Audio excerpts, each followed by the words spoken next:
A very warm welcome to everyone for the fifth day of STTP on AI-powered solutions to healthcare innovations. I feel immense happy to introduce our guest, Mr. Deepan Raj, uh, embedded software engineer at Vision Technical Services Center. Sir has completed his master's in VLSI design at Madras Institute of Technology with distinction. He was working as a research engineer at Agni Center for Research and Development. He is currently dealing with artificial intelligence solution tools for automating the validation process in automotive drive information.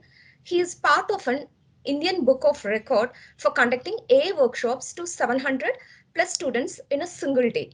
Sir has conducted notable workshops at IITs, MIT, and VIT. Also, faculty training program at MIT, NIT, VIT, and Lila College. Also, Sir has been guest speaker at premier institutes and corporate companies. Sir was appreciated in person by our former President of India, Dr. APJ Abdul Kalam, for creating a 5 feet cost effective humanoid robot. And Sir has won international award for contributing real time project using robots for easing the work of farmer. Also, international award for neural linguistic um, dictionary. Sir has awarded the most impressive project of the year by IIT Kharagpur for the project ISRO Mars Rovers Challenge. I once again welcome our guest speaker. Over to you now, sir. Thank you, ma'am. Thank you so much. Um, so your voice is feeble. Can you please? Yes, ma'am. Now, is it audible? Is it good now? Yes, sir. Okay, ma'am. Thank you.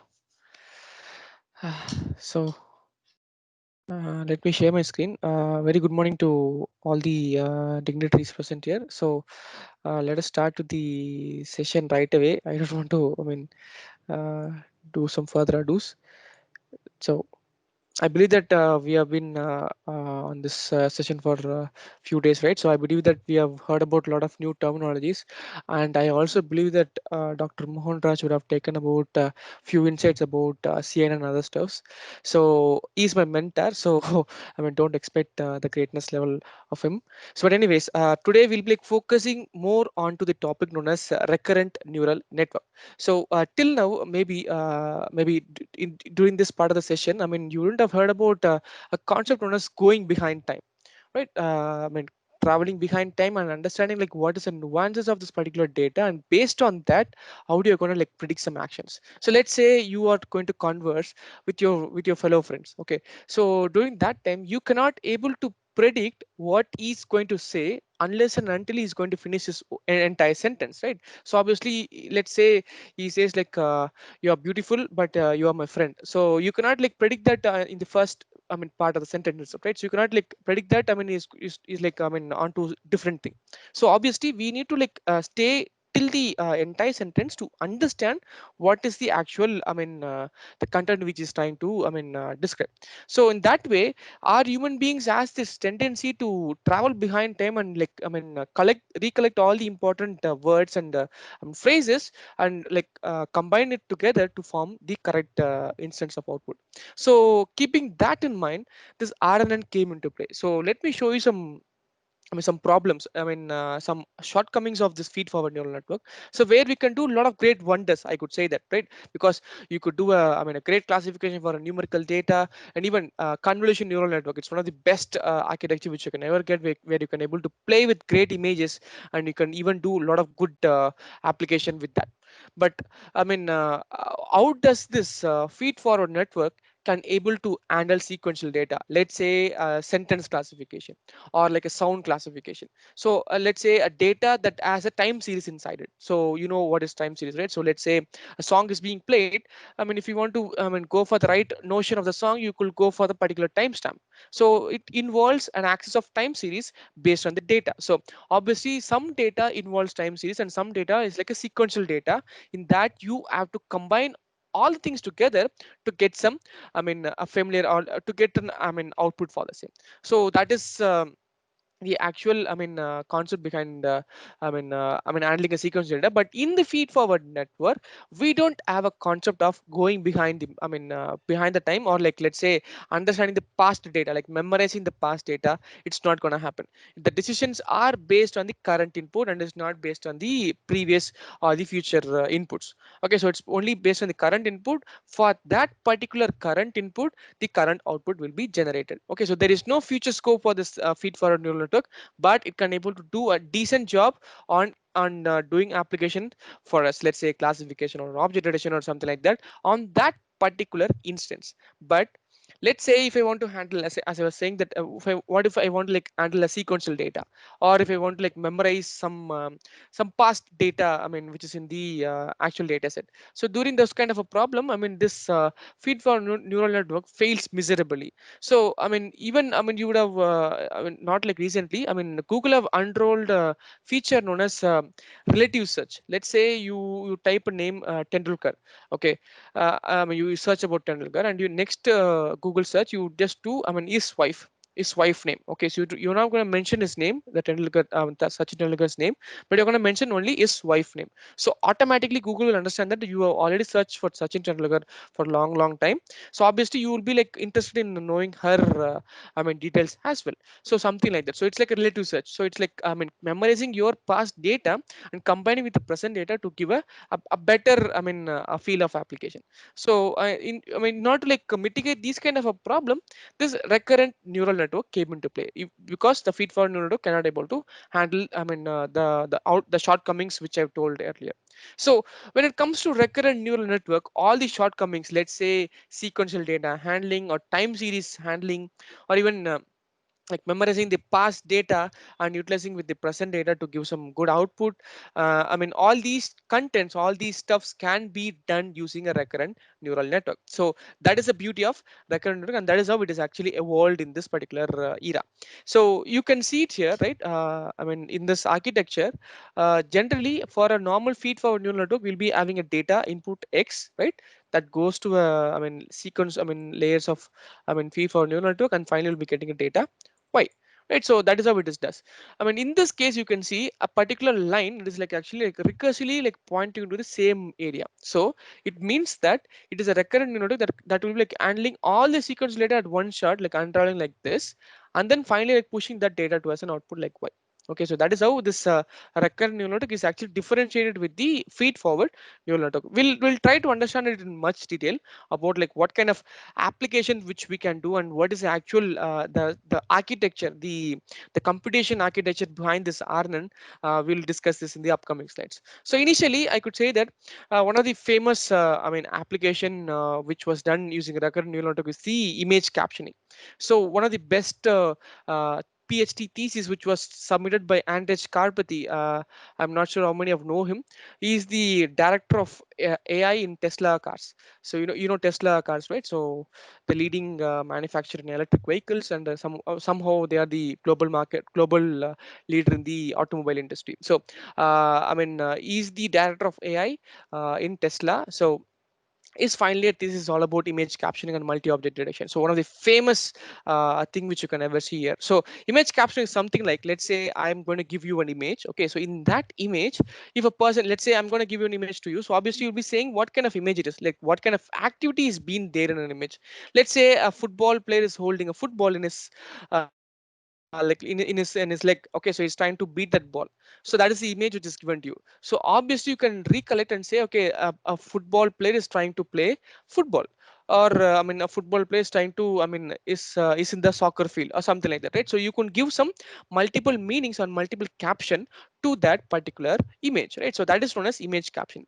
So in order to make this image caption to work, we need to do a lot of things. Let's say first we need to like identify the objects which is present in the particular image, right? So we need to find the objects for that, and once the object is found, we are going to give those objects. Let's say the image is given here, the objects is being like found inside, and all these objects will be like given as an input. Okay, so one image out of one image I'm going to give multiple output. Let's say I'm going to caption those words, right? So caption that image. So obviously one data into multiple output data is also possible using a recurrent neural network. So this is the first such application which was created. I cannot say it's like first such application. There are like many applications which is done, but anyways, it's one of the famous application which actually turned the world to know about this recurrent neural network. So that's one such thing. And the next thing which I can say is about many to one data classification. So let's say sentimental analysis. So this is pretty common nowadays. So let's say IMDb reviews or Amazon rating reviews, or Flipkart, or all the customer reviews. Based on the customer reviews, we're gonna say that whether the movie is good or bad, or whether the product is good or bad, something like that. So obviously the review will be in the form of multiple words, right? So using those multiple words, we are going to formulate one output. Let's say yes or no, whether it's a good or bad, or a good product or a bad product. Okay, so that is how this many to one can work. And even yes, it is also possible using a recurrent neural network, so where you can get multiple data as an input and process those data recursively and find the right output, yes or no. So that is the second such processing sequences in recurrent neural network. The third thing which I can say is the machine translation, which is also very common nowadays, because everyone is using this Google Translate, right, when they want to speak to a foreign international. So obviously they have to speak to their speak in their mother tongue. So obviously in order to understand that, this Google Translate will be like very useful, right? So obviously there are like multiple translation applications which is available, but predominantly people use Google because that gives a good accuracy. Because it uses this RNN architecture and behind it, so that the translation is like very perfect. Okay, so that's the another important thing which we want to keep in mind. Because let's say, initially, let's say like 8 to 10 years back, when you translate some words in English to different language, let's say Tamil or something like that, okay, obviously we could see some lot of it's not like it doesn't give a good meaning to the translated language, because the translation didn't occur as we think of, right? But I could say that in by introducing this RNN into the picture, the translation accuracy have increased tremendously. And right now even Facebook is actually doing this Tanglish translation. So not only Tanglish, let's say you're gonna type some native language words in English. Okay, let's say in Tamil or Hindi or whatever the situation it might be. So we used to type our native language words in English, right? Because since we don't have the keyboard in our mobile phones, we used to do that, right? So obviously Facebook have even done the translation for those kind of words also. So even it is done right now. So it is all because of this recurrent neural network. So that is one such thing. And finally, which I can say is the activity recognition, let's say video classification. So we know about video classification, right? So it's also a huge deal right now, because a lot of people are actually like utilizing this activity recognition to understand whether there is a threat in the society or some other things are happening right now. So even government is actually planning to introduce this activity recognition onto the CCTV cameras to, onto public places. Let's say, airports, malls, and stuffs, to understand whether is there any terrorist activity, something like that. So a terrorist or some violation activities are happening. So even they are trying to do that. So yes, even in this case, many to many data input and data output can also be done using a recurrent neural network. So many to many can be done in many ways. Let's say video classification and machine translation is also possible. So anyways, these are some of the some of the good applications, and the need of RNN, based on this application which you can see. Because all these four applications which I've told you now cannot be done using a feed forward neural network, because obviously we cannot able to process down sequential data and to memorize some data that can be a potential candidate for your actual output. So that is the shortcoming of the neural net, normal feed for neural network, and that is where this recurrent neural network has scored the goal in the first place. Okay, so this is all about it. So yes, so now let us try to understand how this recurrent neural network is actually computing its stuffs. Okay, so we'll go into that now. So you can see generally, for a normal neural network, we'll be having a new state. Let's say ht is equal to of x of t. That's it. So we don't have the past data h of t minus 1, because we just deal with the present state. Okay, so f of w is nothing but the function that has the weight and the activation function. Okay, I guess you know about this weights and activation functions, right? So that is actually, I mean, notated with this with the thing fw. Okay, so with the actual activation function and weight, which has to be given to the states of, I mean, to the old state and the present state to get the new state. Okay, so that is how the computation is actually happening inside. So even when we like go inside it into much better notion, you can see I have like translated this fw into tan h, which is going to be the activation function here, right? So it's the activation function, and there is a weight for each and every state. Let's say for previous state I have whh, for the present state I have wxh as the weight, and finally the output as the state ht, and even for that the weight is calculated as why. So the final output will be like yt, the state is calculated as ht, and this ht in the next iteration, this will be like given as the past data. So let's say ht minus 1. So likewise, recursively this past data goes to the present data and get it done, and that output will go to the next iteration and make it as a past data, and somehow it is like it will make it done. So I mean, and one more thing which you want to keep in mind is like, we have used tanh as our activation function, because we know that in a cnn or normal multi-layer perceptron, we'll be like mostly using this ReLU, right? Rectified linear unit, or maybe like, let's say, on a classification standpoint you might be using sigmoid or softmax or something like that. But now, I mean, you can see it here, I'm using a tanh as my classification function, because tanh, I mean, as a classification value of -1 to +1, right? So it doesn't have 0 to 1, because mostly 0 to 1, I mean, serves to be the best candidate for activation function when it comes to some intermediate stages.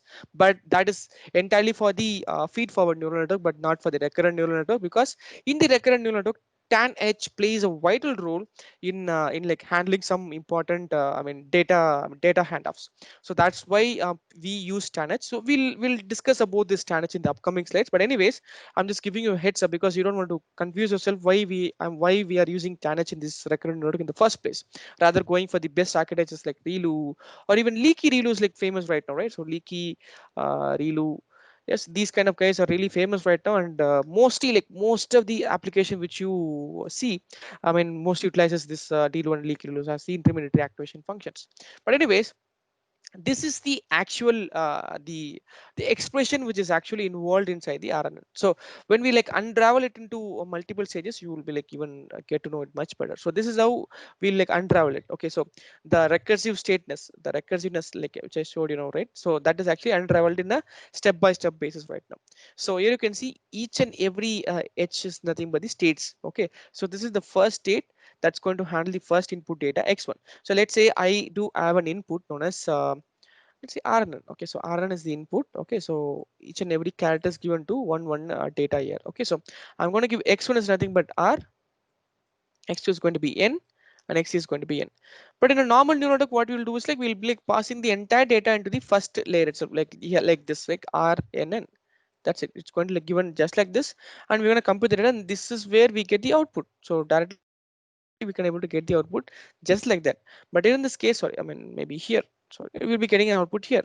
So but yeah, but obviously, I mean, that might not, I mean, help us to do a lot of great things, right? So obviously, so why we are going for a I mean, the sequential data, where we pass down data sequence by sequence. So the first data will be like passed here. Okay, the previous state, since it is the initial state, it will be like considered as 1, or maybe 0, like 1 pass 0, something like that, so that it doesn't harm anything there. Okay, so that data is given here, so there's no consideration at all. But obviously the first data will be like enter into there. We do have the weight, the uniformly distributed weight, but initially we'll be like distributing it in the uniform fashion like we do in the CNN and other architectures. That will be the same here as well. But you could see here, like, I mean, each and every data is like passed to sequential manner, and each and every state is being calculated, I mean, here and there. But you can see it here that the weights are like actually handled with the same weight, right? Each and every data has the same weight, for the entire input pass. So this makes sure that we have a common weight which is distributed across the entire sequence of the particular architecture. Okay, so I'm going to have a common weight, and that weight is given here, and based on the activation function, based on the data which is passed, I'm gonna get the output h1. So based on h1, I'm going to use this h1 as the pass state for this next input x2. So this x2 and h1 will be combined together in this function. Your activation function and the weight, and obviously by calculating this out, you'll be getting h2. And same wise, I can go till the entire sequences. So that is how this computation is actually happening. So now how do we back propagate? So how does the loss functions are calculated? Because it is much simpler to understand the loss function calculus in a normal feed forward neural network. But in this case, since we have multiple stages, how do I get the loss function? So that is what we are going to see right now. So obviously what we are going to do is we are going to calculate individual loss function for individual data output. Let's say the first input pass x1 is given, right? The function is given here. So based on that, I'm going to get an output, output state of h1. For that h1, I'm going to compute an output value y1. So for that particular y1, I'm going to calculate the loss function for the same. So obviously we should have this intermediary prediction data with us. Okay, without that intermediary prediction data, definitely this loss function cannot be calculated. But yes, what if we have those intermediary data? Obviously for all the intermediary outputs, I can able to get the loss function calculated for each and every pass. So obviously I will be calculating individual loss function for each and every output here. Okay, even we could able to match up with this, as an output for our actual application. So, and finally, we will be calculating all the loss function here and there, right? So once that is done, we'll be calculating cumulatively, averaging the entire loss function altogether. Okay, so the loss function will be totally calculated altogether, and based on this loss function, the back propagation acts will occur. Okay, it will back propagate and it'll try to update the weights. Okay, so it will try to update the weights, and finally the entire weight averaging up will be happening here again. So that is how this weight calculation and loss function calculation and back propagation will happen in the first place using for the recurrent neural network. Okay, so this is one such part. So now coming to the problems. Okay, the actual problems in the recurrent neural network that actually makes it more unstable for a lot of application in the recent past. But now these problems have been mitigated right now. We'll be focusing more onto that now. So there are problems like exploding gradients and vanishing gradients. So gradient descendant, right, where we utilize some different probably we would have used this mini batch descendant or stochastic gradient descendant, right? So during this gradient descendant, we might calculate the error rate somehow to reduce error rate as minimal as possible. But in this recurrent neural network, there is a possibility for the neural network to explode its accuracy at one shot. Okay, that is known as exploding gradient. Okay, suddenly, okay, I do a decent error rate, dip. Okay, so let's say this is basis error rate. Okay, so I'm getting a decent error rate based on the gradient descent. Suddenly I'm just getting a huge drop in my error rate at just one epoch. Is that possible in a neural network? Definitely it is not possible, and it's it should, it should be a very big magic, very big black magic to do that. So obviously, but the neural network doesn't know it. Okay, since it got a great dip in error rate, it will continue to somehow reduce it to closer to zero. But when I introduce this actual thing to a deployment stage, it will fail miserably. Okay, it will never give us a good output, even though the error rate which is there is very less, will never able to compete in the actual real world. It's all because of the exploding gradient, because it found a way to somehow understand that, okay, let's say this y1 is very great. Okay, since I don't use this normal activation function, let's say I'm going to use a relu as my activation function, this data will be exploding again and again and again, and says that, okay, I do got a great deal here, and I can able to learn a lot. So something like that. So some fake learning will be happening there, and because of that, this gradient will be exploding. And sometimes there is opposite problem will also occurs. Let's say vanishing gradients. So in vanishing gradient, what happens is there will be no learning at all. Okay, so it will be the loss function which is calculated, which will be very similar to the previous loss function which is calculated. Okay, so the error rate changes will be like will be in the form of 0001, okay, 0.0001, something like that. So the changes will be like very very minimal enough for the neural network to update the weights again. So obviously the weight will not be updated because of the lesser change in the error rate, that is known as vanishing gradient.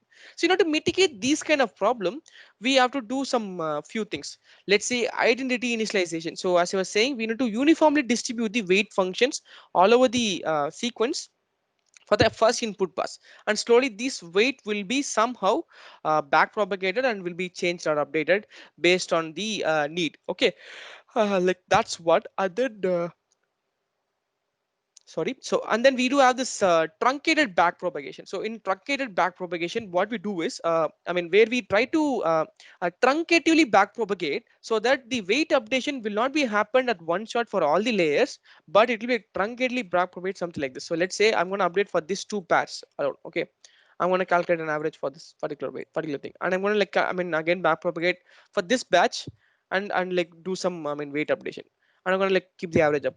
Likewise, I'm going to truncatedly back propagate and see whether there is actually something there to learn or not. Because on a whole, when I calculate the entire loss function together, I might have a very, very less change in the error rate. Let's say the error rate in the previous iteration may be like 0.23.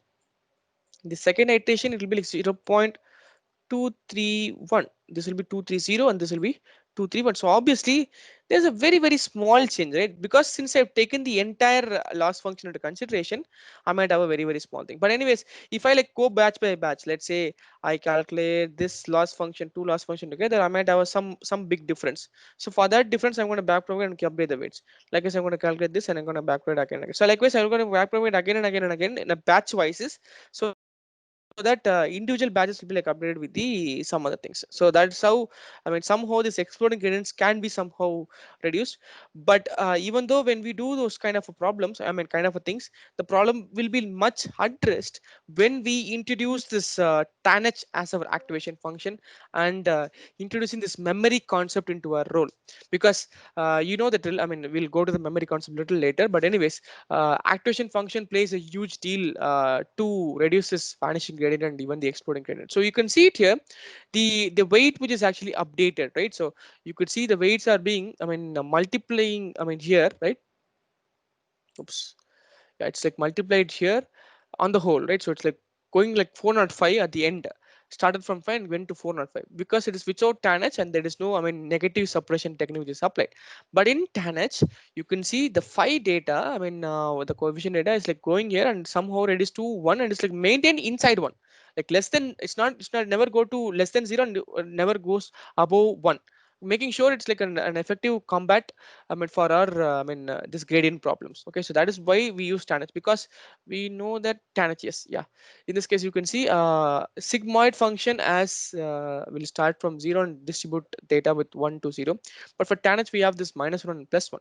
So obviously I mean I also negative suppression where I can able to negate the values so that I can reduce the coefficient of that, so that the computation can be like will not explode or even will not I mean go to a vanishing point. Okay, so that is why TANH is being used. So TANH is being used, and also obviously we cannot use this TANH for our CNN, because you know CNN is a strict I mean neural network that only requires non-negative numbers. It doesn't involve non-negative I mean sorry negative numbers. Okay, it does need only the non-negative numbers so that it will like it can able to somehow I mean give you a output for the same. So I mean let's say I mean, obviously, picture doesn't have negative values, right? So why I mean, ReLU is like being very much relied upon.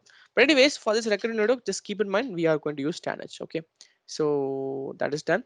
And yes, I will also give you another important problem, like the vanishing gradient problem, and also the need of the memory units. So let's say you have a customer review. Okay, so in this customer review, we do have certain characteristics here. Let's say it is the particular guy named Thanos is going to give us a review where it shows like amazing.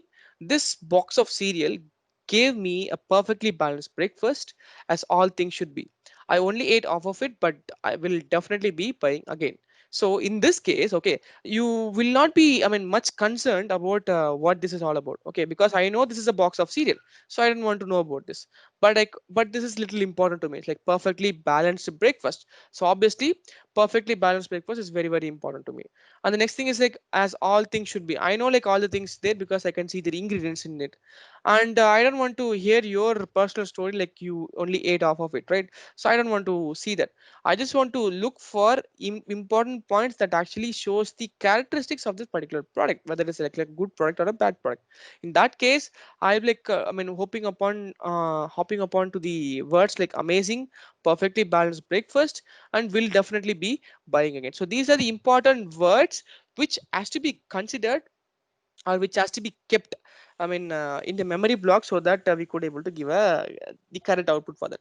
But when it comes to RNN, it can't load multiple pass data. It can able to look upon only one pass data. So let's say if I reach the here, let's say box, okay, during this box, okay, if this give me 1 second.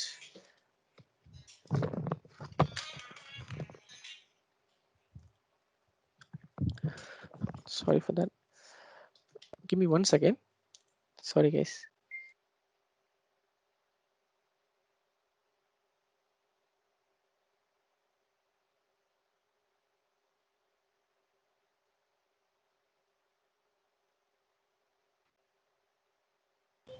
Sir,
Sorry everyone. I mean got a call yeah, from, it's fine, sir. Please go ahead. yeah, sorry for that.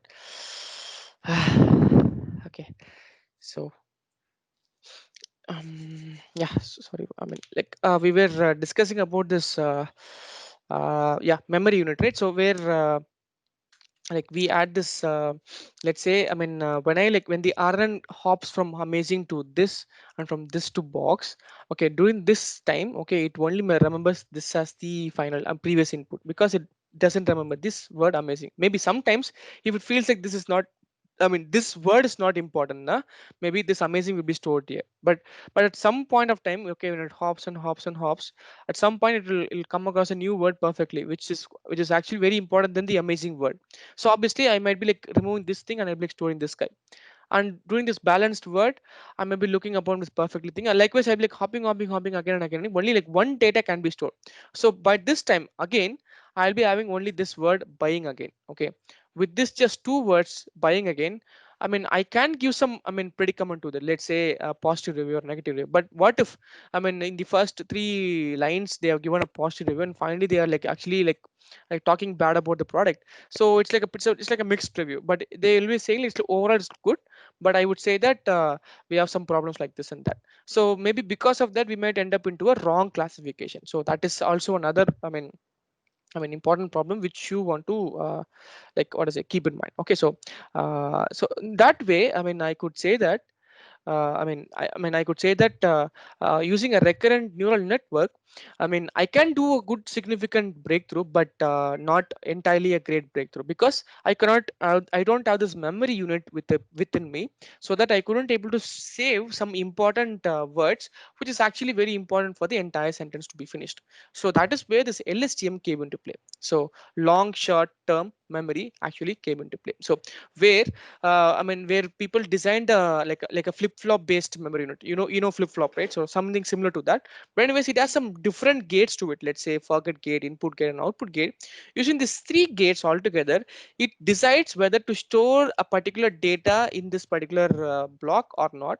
So based on that, all these data can be used for its final prediction. So that is how this LSTM actually came into play, and it has served to be one of the best thing which has ever occurred in the RNN field, because we can able to somehow store the valuable data with us, and that can be definitely utilized for our actual prediction, so that eventually reduce the vanishing gradient problem to the core. Okay, so we'll discuss about this LSTM architecture in detail now. Okay, so as I was saying that there are like three gates here. One is forget gate, another one is input gate, and finally is the output gate. So forget gate is responsible on deleting the contents, deleting the past contents, or even the present data which is not required. Okay, so based on that, forget gate will activate. Input gate will see that whether this data is worthy enough to store it inside the particular block. Okay, the output gate will see that okay, whether this data would be stored in this particular block, or it should go to the next block, something like that. Okay, so that is how this output gate will work. So these three gates will make sure that which data has the maximum priority to stored into this particular LSTM block, and which data doesn't have priority to be stored in the particular block. Okay, so in that way, this LSTM block works. So we'll go into much detail about it. So before going into that operation, these are the notations which is actually utilized here. Okay, one such activation function is sigmoid, and tanh is also being used here. Pointwise multiplication and pointwise addition and vector concatenation. So wherever we have some connecting here, it's all about vector concatenation. Okay, so that is how this LSTM actually being handled here. So okay, anyways, we'll go to okay, we'll go here itself. So as I was saying, this is the forget block, right? So let's say I have the past data here. Okay, and I have the present data here. Okay, so in this case, if I feel like the present data has some potentiality, okay, if the present data has some potentiality and I feel like the past data is not important to me, during that time what I can do is I can make the sigma activation function to be 0. If 0 multiplied with the past data, nothing will be here, right? So no data will be like here in the particular area. So and also one more thing which you want to note down here is like this is the cell state. Okay, cell state is nothing but where the entire memory lane will be like happening. So entire transfer of data will be happening. So in this case, in the current cell state, we don't have no data because we don't have any data here because the past data have been deleted by the forget gate, and now this current data is going here. Okay, if I feel like this current input data is not worthy, okay, it's not worthy enough, okay, I'll be like making this also as 0. Okay, okay, if I feel like this data is worth enough, I'll be making it as 1, because 1 multiplied by anything will give the same output. The tanh function will reduce the complexity and the will reduce the coefficient and pass the data here. And finally this will be like getting concatenated. It will be like added with the past data. Since if the data is entered here, then definitely past data will not be here because it will be already been terminated. But if I feel like if I give a 0 here, obviously, okay, this input data will never pass through here. So obviously past data here in this case, this sigma will be like will be 1, so that the past data will be passing down here like this. Okay, so obviously it's all about the forget gate and input gate combination, where if the input gate decide to take this data inside, then the forget gate will make the sigmoid value to be 0 so that the pass data will be deleted. But if the input gate decided not to take this data as an input, this sigmoid will be given 1 and this sigmoid function will be given as 0, so that the input gate will be like eliminated here and the pass data will stay in this particular memory layer. And finally, if I feel like if this data has to be passed to the next layer, okay, in that case I'll be deciding with this sigmoid layer. Okay, so where if I give 0, this data will not be passed here because I'll be multiplying with 0. But if I give it as 1, this input data which is stored here will be passed to the next layer like this. Okay, so that is how this LSTM blocks are actually are working right now. Okay, so I have a data which is flowing inside the forget block and input block. Okay, so in the forget block, if the input block decide to store it out, the forget block will make it this as 0 so that the data which is in the past will be deleted and there will be like no data here. And finally, when the input data decide to go for 1 and this as 0, this will be data and no data will be there, and the present data will be present here, right? So, and again, if I feel like this data will be passed to the next layer, this present data will go here and multiply with 1, obviously will go to the next level. So likewise, I'll like somehow reduce the coefficient for 2 times here to make sure that it is not exploding. And also I made sure that this LSTM blocks is responsible for to hold the important values whatsoever. So it's not like we're going to use just one LSTM block. Based on an application, we might be using 40 LSTM blocks, or 50, even 2, even 100. So based on your necessity or the application need, we'll be like switching with these many LSTM blocks. Okay. So this is one such architecture which is actually inspired a lot of engineers and inspired a lot of great applications. But yes, it has a great tendency to store good amount of values, and it can able to process some great bigger data sets. But anyways, people even formulated that why do we need to go for 3 gates if I can able to do the same thing with just 2 gates. So that is where this gated recurrent unit came into play, where people created the author of that created just 2 gates, and that itself are responsible on doing all the operation of LSTM. So yes, it is like computationally intensive, I could say that, because we have only 2 gates to take to handle all the data, whereas LSTM is like computationally less incentive because it does have 3 gates to work around. But the problem is like I could always say that gated recurrent will always outmatches LSTM at most of the data set. But one and only if the data set size is too large, then gated recurrent will fail miserably. Will lost to the LSTM. Okay, so mostly in and out, I could say that gated recurrent will dominate the LSTM in every aspect, but except for the computation capabilities. Obviously, it will be a little complex. But yes, if the data size is huge, then LSTM will be the right candidate to be considered. But anyways, let us understand like how this is actually happening. All the elements are the same here. I have point-wise multiplication, point-wise addition. I do have sigmoid, sorry, tan h, and then I have even sigmoid. Everything is the same. So now I do get the data here. Okay, so the data is traveling here. If I want to reset the data, if I want to reset the past data, I'm going to give it as 0 here. Obviously, if I give it as 0, the past data will be resetted, so the node data will be like flowing here, right? If I feel like I don't want to reset the data, I'm going to give it as 1, so that the past data will enter here. Okay, and now in this update gate, what I'm going to do is, if I feel like I want to update this data, then in that case I'm going to give 1 here. Okay, if I give 1, okay, 1 as an output from this sigmoid value, 1 minus 1 will be 0. So the past data will never ever cross this area. Okay, I'm just making it sure. Okay, the past data will never ever will pass to this area. And then how can I say it?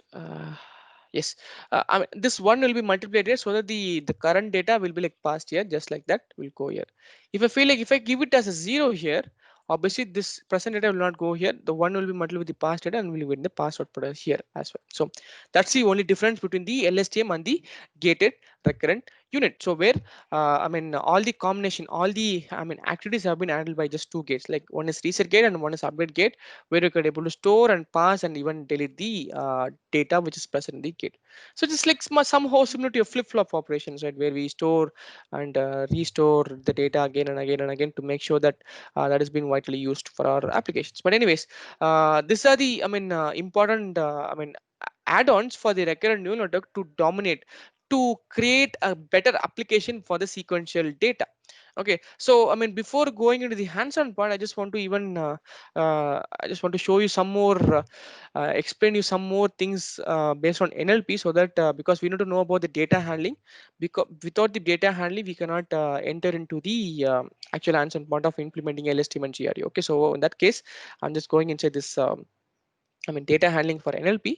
So here you can see, for a neural network or for a normal machine learning model to work perfectly, all the data which is given to it should be in the form of numbers. Okay, it should be always in the form of numbers. It should never be in the format of words. Okay, so in that case, I mean, I just want to find a way to extract some numerical standpoint for each and every data. So let's say if it is an image, then it's not a problem because we could take it as a pixel values. Pixel is form of a number, it's fine. But for things like this, let's say words, for word we can't just pass this data just like this. We just want to find a way to give some numbers to it. So that's what we are doing here, word based encoding. Okay, so in this case you can see for each and every character the encoding is actually given. Okay, so encoding is given there.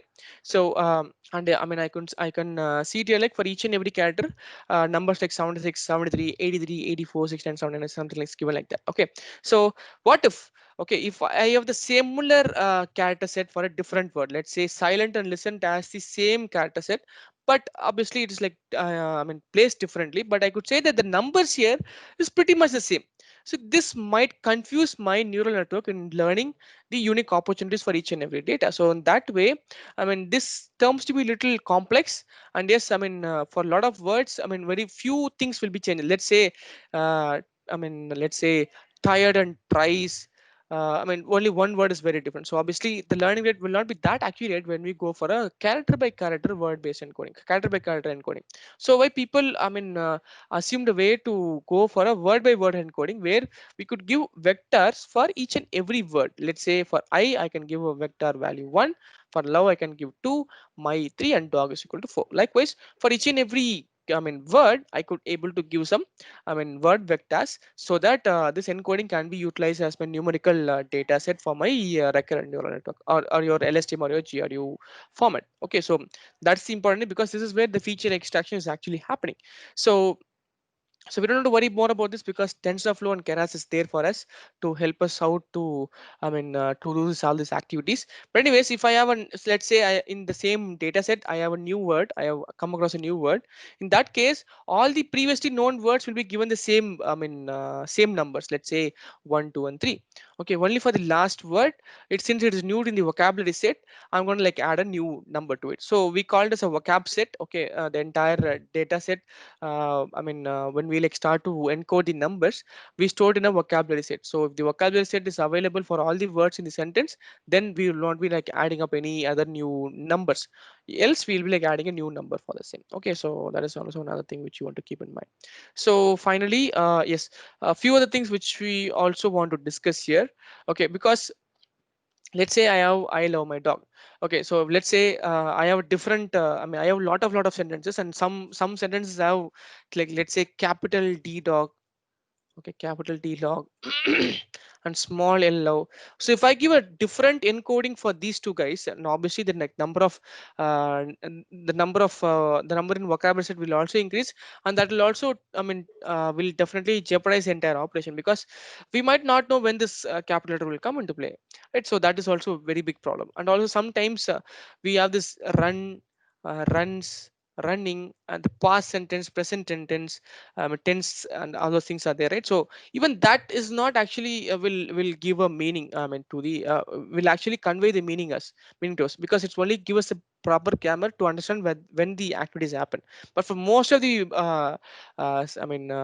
application like this, we doesn't need the tense and parts of speech or something like that. All we need to know is the actual core content. Let's say Ram ran yesterday. Okay, so in that case, I don't want to know about this run, okay, because I know run is okay and yesterday is there. So obviously run and yesterday will definitely helps us to understand he has ran yesterday. So it's all about grammar. So we don't want a grammar to be taught to this neural network, right? So the neural network only wants the actual fact. When did Ram run? He ran yesterday. So that's how we should it should give, and it doesn't want to jeopardize like keeping a different numbers for run and different number for run. Okay, so that is where this optimization technique came into play, where lemmatization stop words have a huge deal in making things like this. Let's say in lemmatization, let's say we have names like run, runs, running, and runner. Okay, in this case, I could say that run, runs, and running are almost the same. I could always replace this run, runs, and running with run. But runner is different because it is like pointing down to the subject, right? So I could keep this runner as runner. So only two values like 001 and 002 will be given. But in this previous case, without lemmatization applied, I'll be giving 001 for this, 002, 003, and then 004. So obviously 4 out of 2 things, right? So obviously it has reduced a huge set of deal here. So why our confusion in the neural network will be like reduced somehow. Likewise, stop words. Let's say stop words like was, is, are, these are like stop words because this is not necessary for my actual meaning, because it's only points to the grammar and points to some objects or adverbs or something like that. I don't want those verbs, adverbs, and all these things. It's not at all required. I just want the subject, the action, and the object. So these three things are more than enough, for me to understand the meaning of the particular sentence. Even us, we can able to do that, right? Because using these words, I could able to play with it and I can able to get the right meaning from it. So that's where this optimization technique have came into place to reduce the complexity involved while training the neural network. And we do even have this parts of speech recognition, dependency parsing, word work. Yeah, word work is like very useful, like where we somehow like what is it, change the even the normal number into a 64-bit number. We'll be using that extensively here because more the number variation, better the learning of the neural network. So we'll be transform this number into word work so that it will be like turn into format of 64-bit numbers. Okay, so we'll be seeing it in detail, but anyways, this is the actual theoretical part which I want to convey before we go to the actual hands-on area. Okay, so we'll deal the other parts little later.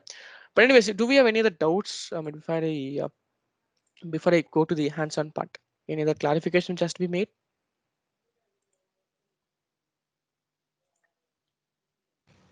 So one person have asked how to assign encode a word. Let's say it will be like, let's say you find, on a normal standpoint, what we can do is we can use numpy or set function, set array to find the unique words, and for each and every word we can give the index value itself. So that's how we can do. But in TensorFlow, we have this ideology where the library can able to give the words for unique words. Numbers for unique words.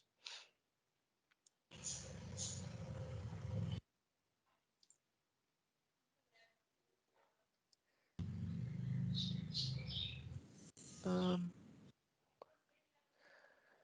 Okay, I could Anand, yes, I could say that for images, it's always better to go for CNN. It's not a wiser option to go for RNN because the complexity involved in RNN for images is like little tough and it is not suitable for that. It's always better to go for a CNN based application when you go for images. RNN listing will not be a huge, will not make a huge breakthrough when it comes to images because CNN has the good tendency to learn more from the given input rather the RNN. And also obviously it will take a lot of great complexity because let's say when you have an image, let's say you will be dealing with pixels. Let's say I have 1,000 cross 1,000 image, I'll be having 10,000 pixels with me. So 10,000 similar like this. What is that? Um, 10,000 states will be there for one input pass. So imagine if I have 1,000 data sets, so 1,000 times 1,000 input pass have to be given for one epoch to be considered. So it's going to take a huge time to learn. But obviously, I would always say that CNN has the better way of handling things for images. And for time series predictions, it's better to go for RNN.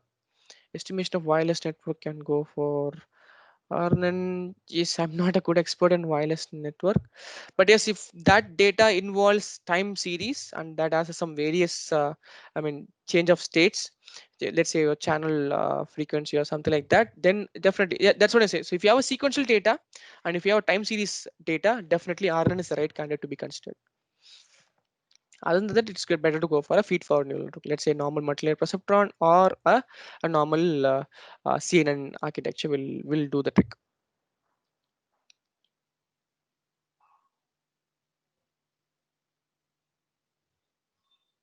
Okay, great. So, okay, I believe that we are good to go for the hands-on part. I just made sure I went a little fast in this area, so please do bear with me. Anyways, for implementation, we'll go to Google Colab. That's how we roll. Because Google Colab has the great tendency to normalize things for us. Anyone can run it. So you're gonna go to my repository Deepan Rajyam. Okay. So inside which you can see a repository named deep learning. So I'm going to zoom it a little. So I believe that everyone is familiar with Google Colab, right? So we are going to Google Colab.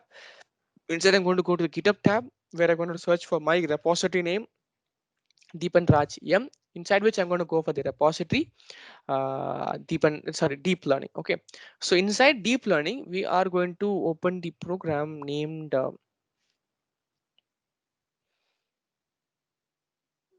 yes NLP/NLP. Okay, NLP/NLP dot IPython notebook. Okay, so first, oops,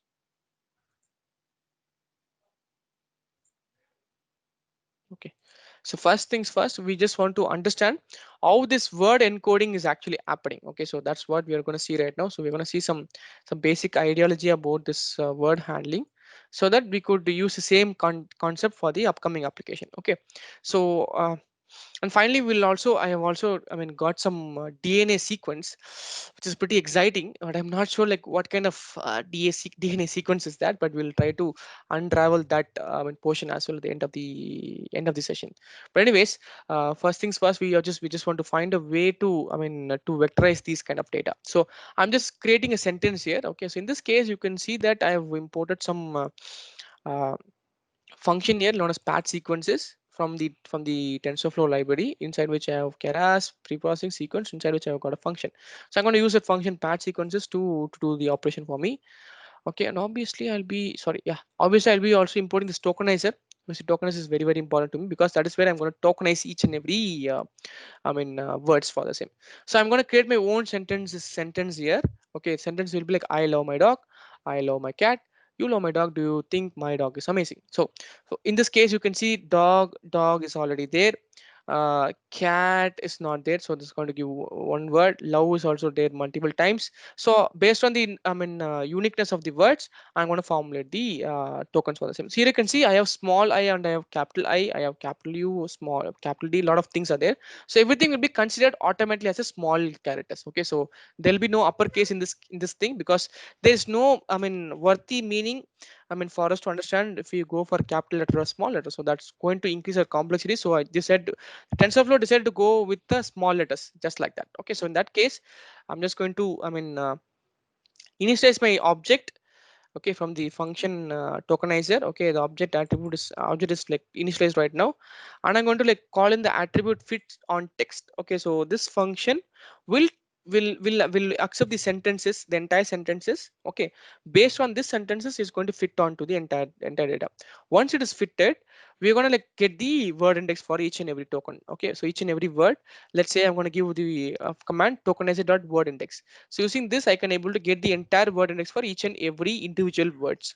Okay, so that is how this is being happened. So only two lines. Okay, so one is like I'm going to like initialize this fit on text with the entire sentences. Once that is done, I might have multiple attributes inside the tokenizer. So inside which I can call this word index to get the actual index for each and every word. Okay, so let me run it.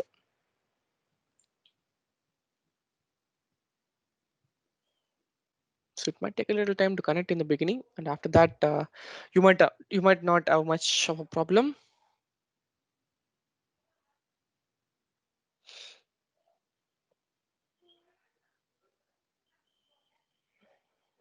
Okay, so now you can see here the word like my love dog, I, you can see I is given a small I here, even 2 is given a small. So only 10 numbers are here right now. 10 unique numbers and 10 unique words are present in this particular sentence. So that is how this tokenizer works in the first place. Okay, now tokenization is done, and you know that a neural network will accept only the only a desired set of an input. Let's say we know an input neuron will only accept, let's say I have only 3 input neuron, means only 3 data can be accepted by this neuron. If you have 4 data, it is going to throw me an error. So in that case, I just want to find a way, because each and every sentence obviously will have different lengths. So I don't want to have a different length of numbers. I just want to have the same set of length of numbers. So for that, we will be using the concept known as pad sequence. So using this pad sequence, we're going to commonize the number of, number of words which is present in each and every sentence. Okay, I'm going to use the same sentence now, but in this case, I have included another parameter known as OOV token. So OOV token is nothing but out of vector. So out of vector is nothing but, let's say, in this particular sentence, I have a lot of different numbers, lot of different words, let's say 10 different unique words. What if in my query data, okay, I got a different word which is not inside my vocabulary set? During that time, we should not face any runtime errors, right? So because of that, this OOE vector will come into play. So this OOE vector will make sure that if I'm getting a new word which is out of a vocabulary set, I'm going to make it as one. Okay, so that is how this OOE vector will work. So in this case, you can see I'm going to fit onto the sentences. I'm going to find the word index, but this word index will be a little different with this one, because I'm going to add OOV in the first place and give the value 1 to it, so that my love and everything will be like shifted to 1 value. So the final value will be amazing. For amazing, it will be 11. Okay, so OOV is going to be 1, and rest of things will be like appended again. Okay, so that is done. Mm.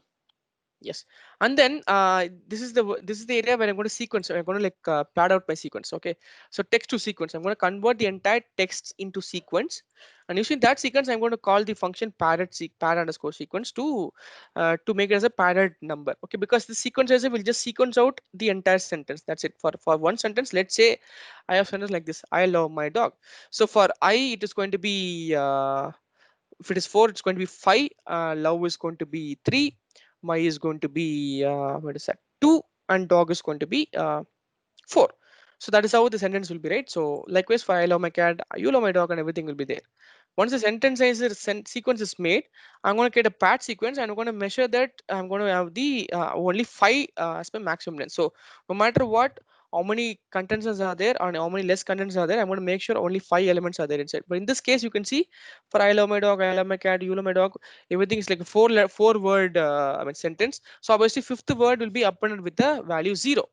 Right. Likewise, in this final sentence, we have a bigger sentence here. So obviously the other words, let's say dog is amazing, or do you think, based on the post padding and the pre padding, it will be neglected out. Okay, let me run this part so that you could able to understand it much better.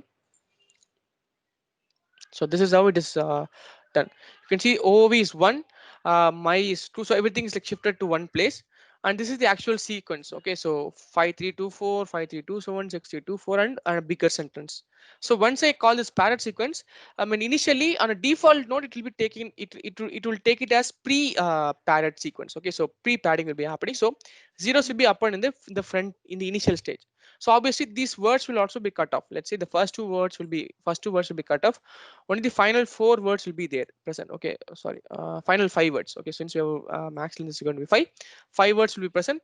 So the first 2 words will be taken. If I give padding is equal to post, the last 2 words will be eliminated, and the all the words will be given 0 in the last place. So that is how this padding will work. So now you can see this varying length of sentences have been like normalized here, so that this data can be passed to my neural network just like that. So that is the beauty which you are seeing it right now. So now let me test it with our test data here. Okay, with the same vocab set, and let's see like how the sequence have been like formulated here. So here you can see for test data, I'm just going to give I really love my dog. My dog loves my house much. So in this case, okay, so actually I really is a new word, right? So obviously that's going to be a new word. Loves is a new word. Since I didn't do any lemmatization, it's going to like occupy a new word too. It's going to occupy a new word. House is also a new word. Much is also a new word. So I'm going to get 4 ones on this sentences in these 2 sentences. Okay, so I'm going to pass the sentence. I'm going to keep max length to be 10. The padding, let it be like post padding. Okay, so let it be post padding and let it run. Let us run like how it is happening here. So this is the sentence actually. You can see the very sentence really is a new word. So 1 is appeared here. In this case, my dog loves is a new word. House is a new word, and much is a new word. So 1, 1, and 1 is given. So we have to somehow eliminate this 1 as lesser as possible, so that the learning can be even much better, because that it is giving me some common numbers here, and that might jeopardize the entire operation. But anyways, to make sure there is no problem at the runtime, we decided to go for this OV better, at least to eliminate this runtime problem. Okay, but anyways, this is how we formulate these sentences into padded sequence. So once this is done, the feature extraction technique is done for good. So now let us go to the actual implementation. But before going there, I just want to show you the output which I'll be getting in the multi-layer perceptrons. Okay, I'm going to use the same data set. Okay, same, everything going to be the same, but I'm going to introduce this multi-layer perceptron. But a small hack which I want to do is, like, I just want to uninstall Keras and TensorFlow here, because the code implementation was done on the older version of Keras, like 2.1.1 TensorFlow is 1.14 or 1.15. Sounds TensorFlow have upgraded to 2.0. I haven't upgraded yet, because in Google Colab everything is like upgraded to 2.0. So that's why just want to uninstall the new version, and I just want to install the older version which I utilize to create my function. So TensorFlow is going to be equal to 1.14. Keras is double equal to 2.1.2. So these are the things, preliminary step which you want to do here. Okay, so let it run, let it install and uninstall. Let us understand the data set first. Okay, so this is my data set actually. Okay, so you can see I have a data set that contains some sarcastic headlines. So in news headlines they'll be giving some sarcastic meaning in the headlines itself, even though that doesn't convey the actual meaning of the news. It will be giving us a sarcastic word to to somehow related to a actual scene or in a movie or something like that. So that's what we're going to say, whether the given news headline is sarcastic or not. It's a very tough challenge for human beings to say whether the given news is sarcastic or not, because we need to understand sarcastic meaning, you need to know much better about it, right? So even human being will lag will probably get some errors on identifying whether the given news is sarcastic or not. Let's say I will show you an example here.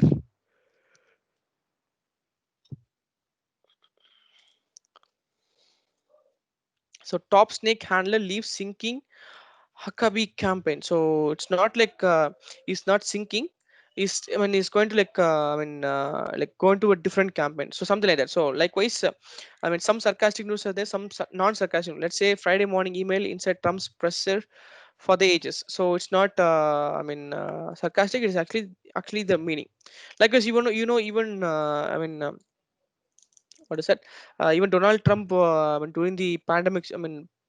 Pre-pandemic situation, he was referring to what if we could able to inject the sanitizers into our body so that it can able to kill the coronavirus. He actually jokingly said that, but many reporters actually said that I didn't got that meaning, and they thought he's like saying it for real, and that really created a huge speculation out there. So that's the thing which I'm trying to say. So understanding a sarcastic meaning is a little tough, and now we are going to use the toughest of the toughest data set to see whether how good our neural network actually like responds to it. Okay, so we're going to use a sentimental classification technique here, like one many to one possibility, many to one output here. Okay, where I'm going to get this sarcasm data set. Okay, I'm going to download this. I'm going to like load, because since it is the form of JSON file, I'm going to import the JSON library. I'm going to load the JSON library. I'm going to load the entire data set here. Once it is loaded, I'm going to append all the sentences into this sentence list, all the label, all the value. Let's say it's sarcastic or not, 0 and 1 will be there, right? So that label will be like load here. URLs is also loaded here, but I'm not going to use URL here, that's for sure. I'll be like focusing more onto the sentence and the label, that's for sure, because I just want the input and the output. That's it. Okay, input is now taken and output is also taken in the form of list. So everything is done till now. So now you know the drill. We just want to tokenize and pad the sequence here. So I'm going to import these two packages as usual. I'm going to tokenize the data. I'm going to fit the sentences here. I'm going to get the word index. I'm going to pad the sequences. But I'm going to give post padding here. You can see the max length is not given here. If the max length is not given, it's going to take the maximum length of the given sentence. So which has the maximum length of in one sentence, that's going to be the max length. Okay, so that's how it's going to run, because we're not sure, because you can see the dataset size is like very very big. You can see it here. I can scroll down all day long. You can see it's like that big. So that many newses are there and that many data are present in this particular data set. So obviously data set size is very very huge. I cannot like create a max length here, that might even lose many features. So it's better to go for max length as our max length. Okay, so let me run this part, that will give you a good ideology what is actually happening. So this is what is happening now. I've downloaded the data set here. So the data set will be like loaded here, you can see it here now. So sarcasm.json is loaded here now. And then you could see these many numbers. I mean, I have just given the length of word index. How many I mean, what is it, how many words are there inside, how many unique words are there inside. There are like 29,657 unique data. So you can see the word vector for it. Okay, so it goes like this, man. So because I mean, newspaper guys actually go for rich words. They won't use normal words. They go for different new words to showcase their vocab set. So because of that, the vocab set here is also increased. So 29,657 new words are there in my dictionary. So this is one such sequence. I'm just printing one sequence. Okay, you can see it here. I just printed one sequence here. So this is how the sequence is here. So you can see like 1 2 3 4 5 6 7 8 9 10 11 12. So only 12 words are there in the sentence. So the rest of the words have been like eliminated as zero. Okay, since I'm doing post padding. So obviously you can see the numbers. It's like 1515116. It's like very very big, and it's like very very tough. So creating a neural network for this is going to be a huge challenge for us. But let's see like how we are going to handle it. So I guess you know about multi-layer perceptron. So I'm not gonna like explain more about this. So I'm gonna import the layers now. I directly go and I get the input dimension, because I know input dimension is going to be 40 because the maximum is going to be 40. So input dimension is going to be 40. The immediate hidden layer is going to be 40. I'm going to uniformly initialize it, and I'm going to have a ReLU as an activation function. Note this is a multi-layer perceptron and not a recurrent neural network strategy. Okay, so I'm just using this ReLU as my activation function, and then I'm going to add another hidden layer that's going to have 20 more neurons, and then finally one output neuron that's going to say whether yes or no. Okay, so I'm going to like include this architecture. I'm going to create the last function to be binary cross entropy, because it is like a binary class. Adam is going to be the optimization technique, and everything is going to be the same. So I'm going to go for 200 epoch here. Okay, so I'm going to go for 200 iteration. Batch size is going to be 100, which is okay, pretty decent for this case, because since we have a very big data set, let's say 26,710 data set there, so batch size of 100 will be a little better. So I'm going to hop into that. I'm going to train it. Let's see like how much I'm getting for this thing. But during that time, let me load the other programs also, because I just want to uninstall the Python packages for these programs also. So if I just want to make sure that I uninstall it by the time it is training. Okay, so let me do that.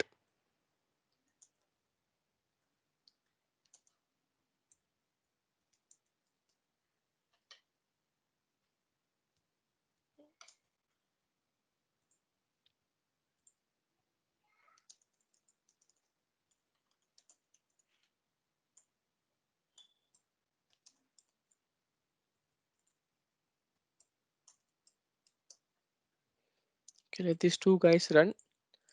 Because in GRU, okay, GRU it's not. I've recently done that, so new version is implied for that. So, but anyways, here you can see that. So for 200 epoch, I'm getting an accuracy of 63, 64 to the maximum of percentage, right? So it's not going more than 64. It's like hopping between 63, 64, and 65, I believe, right? So for sarcastic data, you can see the problem here, right? Because multi-layer perceptron is not working good, because it is a sequential word. It is always better learned by the recurrent neural network than the normal feed-forward neural network. So I'm getting an accuracy of 64%, which is like very, very subpar. You cannot deploy it in real time. So let us go for the LSTM block. Okay, so I have uninstalled the package and install the older packages, and then everything is going to be the same. The first part is going to be the same. Okay, there is no differences at all. So I'm going to run it right away here. I've loaded the data set, I have paired the sequence, I got the vocab set, and everything is set. Now we are going to go inside the LSTM block. So here you can see extra, I have added two things here. One is LSTM function, and another one is embedding function, because we're going to use this embedding operation here to make it much more precisely. So I'm going to like run this out, and here you can see initially what I'm doing here is like I'm calling this embedding layer. Okay, in this case, you can see input length is going to be file, that's going to be for sure. So this embedding layer, what it does is like for each and every data, I'm going to convert the data to 64-bit number. So the actual output data, actual input data, how many input data I'm going to get a close of 30,000 data, but I just have 26,000. But I just make sure it's like going to round it off. So I just decided to go for 30,000 input data. The output will be in the form of 64-bit format. Input length is going to be, I mean, 40 percentage. Dropout is 20%. Let me take out this dropout because I just want to compare with this and this. Okay, so everything should be the same here. So let me take this dropout out in the picture so that we can compare with LSTM and GRE with the MLP. Okay. So and finally you can see I've added 40 LSTM blocks here. So since what I thought is like, since we have 40 numbers to consider, let me go for 40 blocks. Maybe that might give me a good output. So I decided to go in that direction. And then final layer is going to have uniform activation function, one neuron. Obviously, since it is a classification, we decided to go for sigma activation function. The tanh operation will be like taken care inside itself. Okay, so it will be inside the LSTM block, so we don't want to add up the activation function to be tanh. It will be like handled automatically. So I'm going to like load it out. So and then you can see I'm going to fit the model. Okay, so for fitting the model, you could be using input and output. Number of pickup, let us go for 10 epoch. Okay, so and then batches is going to be 100. Okay, let us go for 100 batches, 10 years epoch.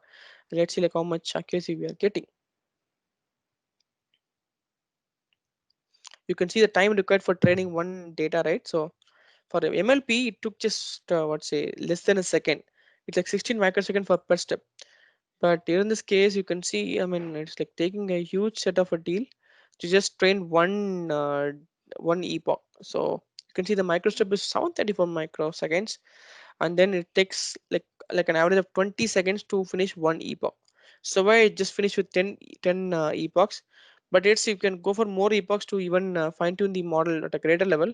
But anyways, 10 is just to, I mean, to show you like how it is happening, because we cannot, like, it's not a best practice to finish at 10 epoch. It's always better to go for at least 50 or 100 epochs to get a good clarity in the output. So yes,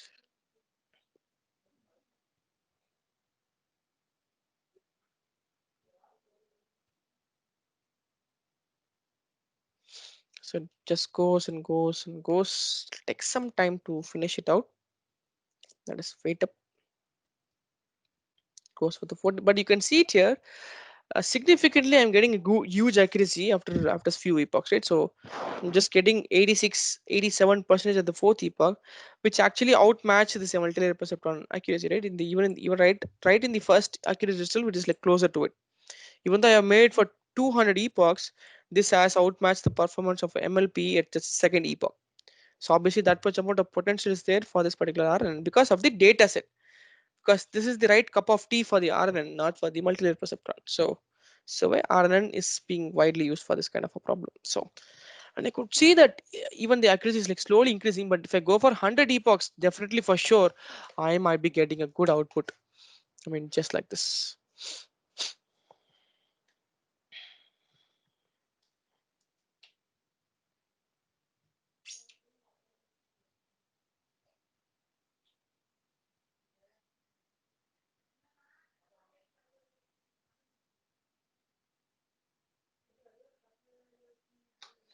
So seventh epoch is down, going for eighth epoch. This is the problem in neural network case, because we have to be very patient while it is training. So and we cannot even know that whether we have reached to the right output spot or not, because we only know that only one and only if we like, I mean, once it is trained only we can able to, validate it and find its actual accuracy. So yeah, we have almost reached to the final point. So on an average node, it takes like 19 to 20 seconds to train one epoch. Even the step size is huge here, right? 700 microseconds. So it's a little huge. So it's going to be 87 percentage, I believe. Let's see. It's going to finish now. Okay. So it has just taken. Let us calculate the final accuracy now. So final accuracy is going to be 87.27%. So we got a great increase of accuracy of 87% from multi-layer perceptron. But obviously I could even increase the accuracy because I could see a good trend here. The data is like slowly, I mean, increasing its accuracy right now. If I put a chart, obviously I can able to understand like what is happening. So obviously, I mean, it is having, I mean, more accuracy than the MLP with even with the less epoch. So let us do the same thing for GRU here. Okay, everything is going to be the same. I'm going to run it right away. I've implemented directly with TensorFlow 2.0 here. So you don't have to change the versions yet. Only few things will be changing here. So you can see the function name I've changed it. Here the function name is little different. This one is little different than this.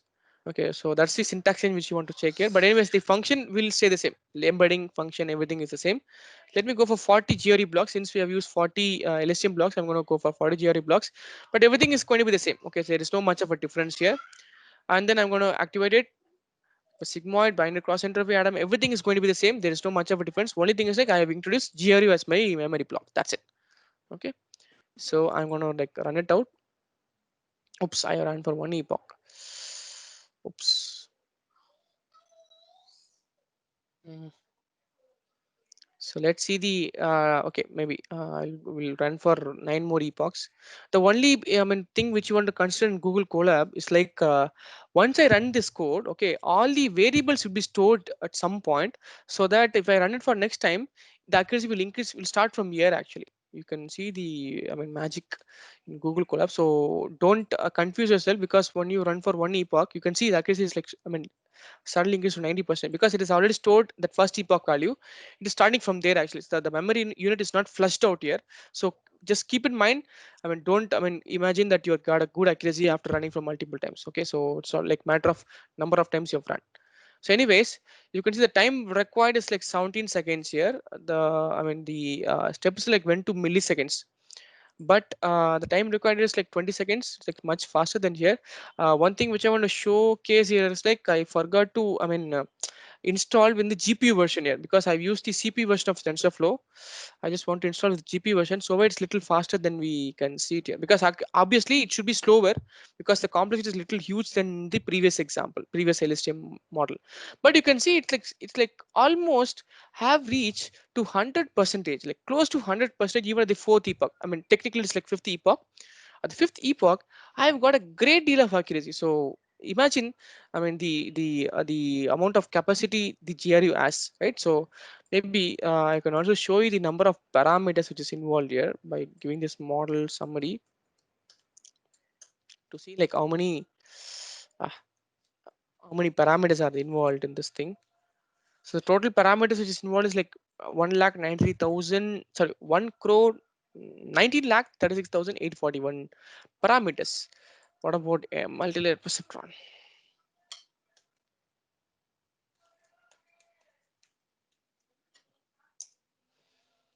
So the parameters are just 2000 here, guys. So that's the difference. So parameters are very less, but you can see SLA memory units and everything are there in place.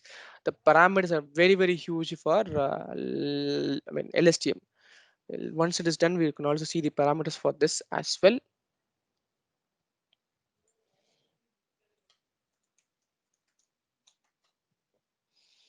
Could see it's like somehow it's like somehow I mean reached to one close to 1%, right? So I could see that we have mastered the art of sarcasm here. GRU, I mean using GRU, we could able to get 100% of accuracy for the given data set. So yes, it is possible by using a recurrent neural network. By using this kind of combination, definitely we could I mean make this I mean thing happen. So so I could say that it's like 90, like close to 1%, 100% of accuracy. Let's see the summary for this one. Like 1,94,000, here in this case 1,90,000, 19,36,000, this is 9,45,000. So some increase in the parameter, because as I told you, the complexity is little higher. I mean, then you see here, because here you can see, I mean, the only difference is like the micro steps here. I mean, it's in the form of microseconds, like 7 millisecond. in this case it's like 62 milliseconds. So obviously it's like higher than the LSTM. So the complexity time required will be like very higher, since I mean I have installed the wrong version of TensorFlow in the previous example for LSTM, so it is running very slower. Okay, but anyways, in this case, the I mean based on the number of steps and the micro steps which is taken as huge time when compared to LSTM. So the final comment, the final I mean inference which I want to show, I mean to say you guys is like when you have a small and decent data set with you, it's better to go for GRU. Obviously this might be like having a little extra complexity than the LSTM block, but it's like somehow I mean manageable. Okay, but if you have a very huge data set, it is always better to go for LSTM block. But if you feel like that LSTM and GRU is not at all required for a certain data set, you could always go for a multi-layer perceptron. Because why I'm encouraging to go for a multi-layer perceptron is like I mean the trainable parameter is like very less, right? When compared to the LSTM and GRU, the trainable parameter is like very huge for this particular operation. So why I mean if I go for MLP, if I got a good accuracy, like let's say 90% or 95, definitely I will stick with that model and I can able to push it as my output, because it will be like very faster than the GRU and LSTM. So that's also one thing. But anyway, sometimes we just are in need of a good accurate model than the faster model. So obviously there is a trade-off between speed and accuracy. So based on your application need, we might be like entering, I mean, way past into it. So this is how I mean we will like adding up our contents for LSTM and GRU. Any clarifications or any doubt in this part before we go to the next stage?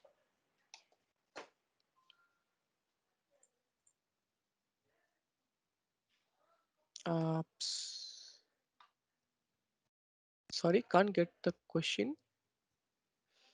Why error, type error, keyword argument not understood? I mean, I'm not sure like what it is. Where you got this error? But yes, if you didn't uninstall the TensorFlow, okay, TensorFlow latest version, and you run this program, definitely you'll be getting this problem for sure. Obviously, I mean, TensorFlow's version 1.14 and Keras version 2.1.2 have to be there. Okay, if it is not there, then we have to restart the runtime and we need to uninstall and install the package. Okay, so that is another thing which we want to keep in mind, so that this might solve the error, sir. Okay.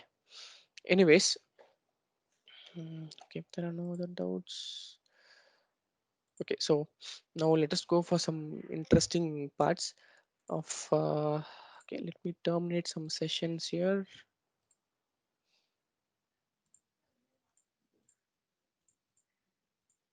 So I'm going to terminate every sessions, so to get some bandwidth from Google Colab. So I'm going to close everything. So yes, now we are going to create some more interesting things out of here. um, Text generation is a new deal, and also we could go for yes or no chatbot. That can also be a little useful. Let me search for that. Yeah, attention model. Yes. So before, because I just want to yeah, we already have this thing. Let me like do this part. Actually, like we can run the entire model down here, because it will take a long time to train this. I mean train this neural network. So I'm gonna go for 50 epochs. Okay, because this is about text generation. Okay, we are gonna generate text using a neural network, using our RN and LSTM concept. We are going to feed a Sherlock Holmes story to this guy. Okay, to this neural network. This neural network is going to learn the Sherlock Holmes story, and finally it's going to create its own story, okay, of thousand character story. Okay, so that's what is going to happen. It take a huge time to train. So to see the output, so it's like better to go for better to run it now itself, so that we could see the output in the upcoming time. So before it, let us understand this chatbot concept. Okay, so it is like it's not like actual chatbot, it's like yes or no chatbot. So this very architecture is actually created by Facebook research team. where they, I mean, you know, right, Facebook is actually actively working on to create a perfect chatbot that can replace the entire customer center for Facebook. So in that, keeping that in note, I mean, they created an attention model kind of a concept where it's actually even better than the LSTM and GRU. Obviously it's going to use LSTM, but before uses LSTM, it's going to create an attention network where it understand what are all the repetitive words which I'm getting in the data set, and does it have some weightage to it. So based on the repetitive word, it's going to give more attention to that repetitive words, so that we might even get a better output, I mean, from the given data. So this is the actual architecture. Okay, so here you can see the architecture is like, and the actual data set will be like something like this. I'll be having a sentence, I'll be having a question, and I'll be having an answer. So sentence will be like, let's say Ram drink milk. The question will be, did ram did ram drank milk? Okay, the answer should be yes. Likewise, I mean, based on this sentence and question, my chatbot has to give an answer to it. Okay, so yes or no. So in that case, you can see my question. We have created an embedding B for my question. Okay, so that embedding will be like cross multiplied with my embedding A, which is taken from the sentence. So two encoding of, I mean, embedding of M and embedding of question and sentence will be like cross multiplied together. And finally, I'm going to create a softmax activation function to it with some weight onto it, so that the output of the softmax will be again multiplied with the embedding C, which is actually sentence. So why am I doing two kind of, I mean, cross product? Is like the first embedding A, which is going to like act upon with embedding B. This is where I'm going to look for, I mean, attentions. This is where I'm going to look for the repetitive words again and again. So whether I do have, I mean, words inside the question and answer is actually similar. Let's say Ram, like the question will be like, did Ram drank milk? The sentence will be like, Ram drank milk. So obviously there are multiple words which is actually present in the question and the sentence. So obviously we are going to give huge weightage to that particular, I mean, words which is inside the question and is actually like the same in the sentence also. So why we are using a separate, I mean, multiplication here, and we're activating it out. And finally from there, I'm going to like again, I mean, multiply with my actual sentence, and I'm going to submit it out. And finally this question and this summated weight will be like, I mean, will be like summated again to get the final answer, yes or no. Likewise, the same architecture is going to repeat it for 3 times here. Okay, it's going to repeat for 3 times again and again and again to get an output, to get a predicted answer like this. Okay, so I mean, no, actually I have implemented only this one, I mean, iterative output. I didn't have a time, I mean, I didn't, I mean, have the complexity, because the complexity for this itself is taking a huge time. So I decided to go for just one iteration. I didn't go for multiple iteration, but anyways, this is actually giving us a good output, I mean, for sure. So let me show you the implementation part. So the same will be implemented here. Okay, we could go a little real fast here, but let me make sure the training can be done. Yes, okay. So in this case, I'm going to like load my dataset from my GitHub repository here. Okay, so I'm going to load the dataset here, and then inside which I have dataset for training and dataset for testing. So inside training, I have sentence, question, and answer. Like for testing data, I'm going to have sentence data and sentence, question, and answer. Okay, so even it's better to go for run it out in the first place. Let me go for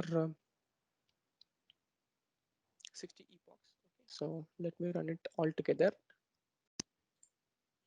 And after, so let me explain it to you now. So here you can see I've just loaded the entire data set, testing data and the training data.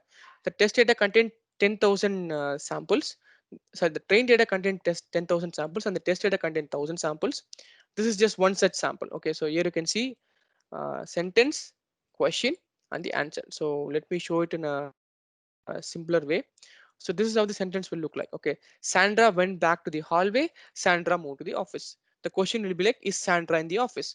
The answer should be yes, right? So that is how the training should happen. So based on the question and the sentence, my model should learn to say yes or no from this data. Okay, so that's one thing. And we can also see the I'll be like adding the vocabulary set yes or no inside the vocabulary set, because that is my answer to it, right? So I just added these two things together. And now this is my entire vocabulary set, guys. So only 38 with the with added a bias element without adding up a keras placeholder. I could say only 37 unique words are there inside this 10,000 data. So imagine precisely Facebook guys have worked on a precise data set with a lesser vocabulary set, because I don't want to create a huge vocabulary set for this, right? So vocabulary set is like very very less, and that's going to help us a lot, definitely, for training this data. So I'm going to combine every data together, like all data.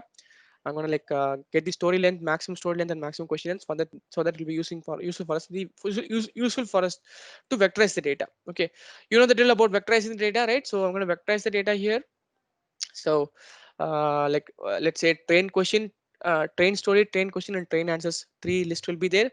I'm gonna upon every story, question, and answer to it, and finally I'm going to pad it. I'm going to sequentiate it out. I'm going to pad it out. So xq will contain the story, x will contain the story, xq will contain the question, and y will contain the answer for it. And finally I'm going to return everything together. Okay, so finally I'm going to have, i mean uh, i mean uh, uh, inputs train, one thing, and then question train and answer train. That's it. And same as for test data also. So this is how the data will look like. Okay, so here I've decided to go for pre-padding. Okay, since I've not given anything here inside, and particularly, so padding will be taken pre. So then thing you can see it here. Okay, so now I can see Nick, I have vectorized the data, and then I can straight away go for adding of the data. Creating my architecture. So you can see in the architecture it is pretty similar to the example, to the architecture we have shown here. So you can see I'm creating encoder M, encoder C, and question encoder, right?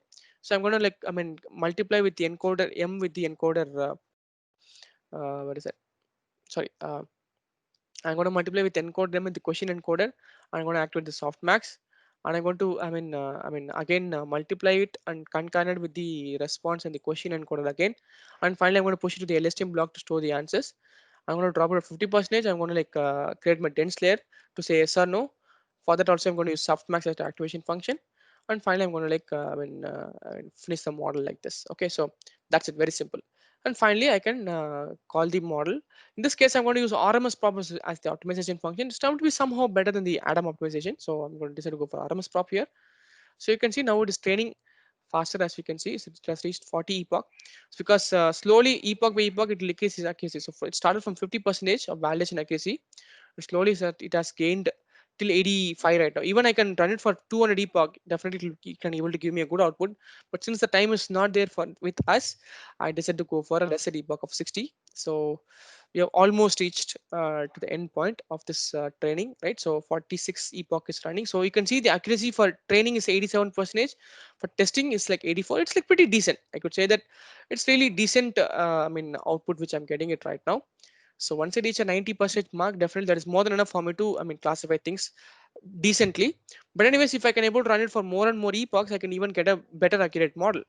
So luckily I just get 5 seconds for my for each and every training, even though it has a very big step size, 16 milliseconds. Obviously, since the neural network size is little less, so why it's like little faster than we can see right now. So that's why I could able to train in 5 seconds for each and every epoch. But it's like slowly gaining its attention here, so why it's like taking more time to increase the accuracy as we speak right now. Okay, I believe that we can't reach the 90 accuracy, 90% accuracy mark within 60 epoch. Maybe we should increase the epoch size. But anyways, I guess this is more than enough for us to get the answers out. So maybe once it is trained, we are gonna save the model here. Okay, I'm gonna load the save the weights, and I'm gonna load it again because this is for future reference. Okay, so anyways, I can use this weights. I can load it anytime I want, and I can able to run it out. And I'm going to predict my questions. Okay, so input test and question test. I'm going to predict it out how accurate my model is. So you can see this is my question, this is my sentence, and this is my question, this is my answer. The question is like, Mary got the milk there, John moved to the bedroom. Is John in the kitchen? So definitely the answer should be no. Let us see the answer for it. The answer should be no. Yes, it is also no. It has a great probability, like 99% is a probable. The answer should be no. It has made a good thing. Now we are going to create a own question. Okay, so I'm going to create my own question here. Let's say Sandra picked up the milk, Mary traveled left. So the question should be like Sandra got the milk. Definitely the answer should be yes. Let's see the answer for. Oops, the answer is no. It has said an answer no, but even it has a great confidence map of 84.